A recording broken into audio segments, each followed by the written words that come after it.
Today, I want to talk about meditation, and this episode is mainly for those of you who have tried meditation but claim they don't know how.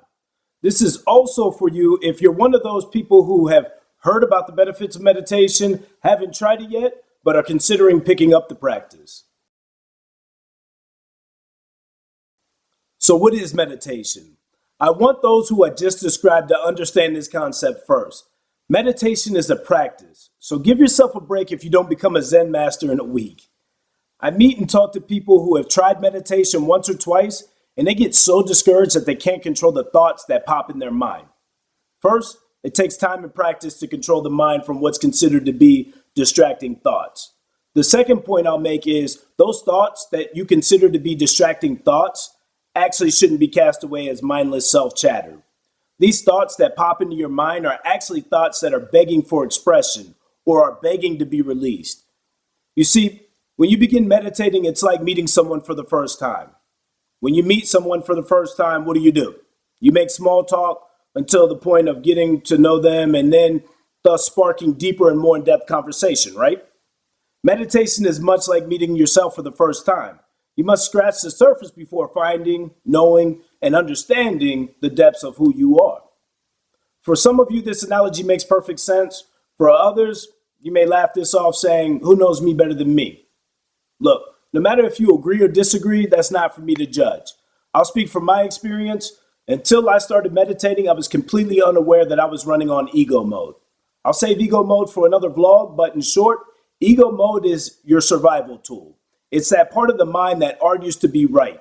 It's that part of the mind that feels competition from others, even when others have no clue there's even a competition.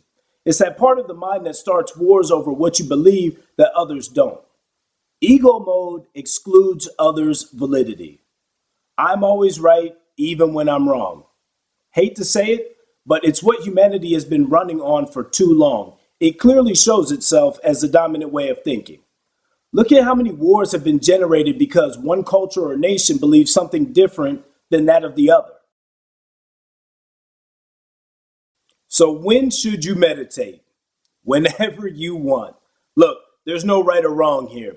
This is simply a way of investing in yourself. Meditation is one of the highest forms of self-love, so whenever you see fit to get a session in, then do it. My approach is once for 10 minutes in the morning before I face the outside world. I also want to break the myth of having to meditate for hours. Save that for the monks. 5 minutes is better than nothing. This is also a great family practice. If you have kids, it's a great practice for all ages. Get them involved. So why should you practice meditation? Everybody's reason differs, but I tell you why I started meditation. Plain and simply put, I wasn't happy. I was working too much in a job I hated, which had its effects on my personal life. My anger button was a button that could easily be pushed. I was overweight, drinking too much, and felt very little direction or purpose in my life. The only real thing that I was good at was bottling things up and letting circumstances control my life.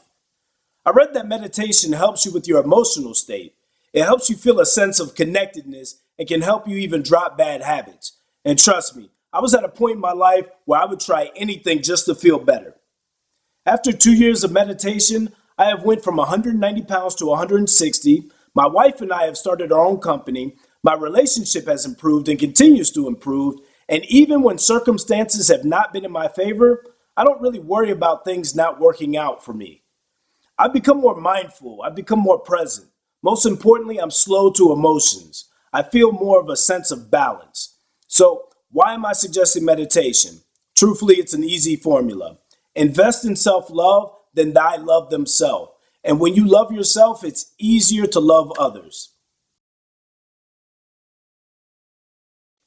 Lastly, how to meditate. I run into this question a lot, and I think it's funny because we as humans always want to make sure we're doing it right. Relax. There's no right or wrong way of meditation.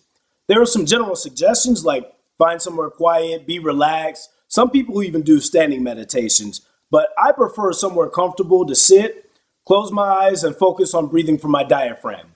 But there are so many ways to meditate that I recommend experimenting and finding what works best for you.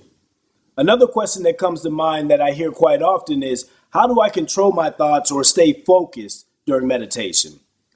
To me, to try to focus on controlling thoughts during meditation is counterproductive. Those thoughts are trapped energy of the mind begging to be released or expressed. To bottle them up and control them will only keep those same thoughts trapped within the mind.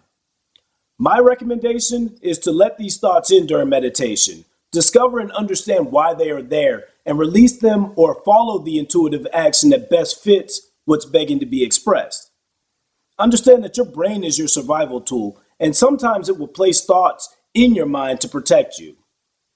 So, some of these thoughts might just be there as a means of protection. It's up to you to discern these messages and mindfully categorize the purpose of the thought. I want you to leave here knowing this. There is no right or wrong way to meditate, but it is a practice. And the more you do it, the better you become at clearing your mind of unnecessary thoughts. You become more in tune with yourself, and believe it or not, it helps me with my daily dealings with the outside world. I hope this helped clear up some of the misconceptions about meditation. Find your comfort level. When you start out, even try guided meditations to provide structure if that's what you crave. Remember, you are unique. It's up to you to find what works best for you.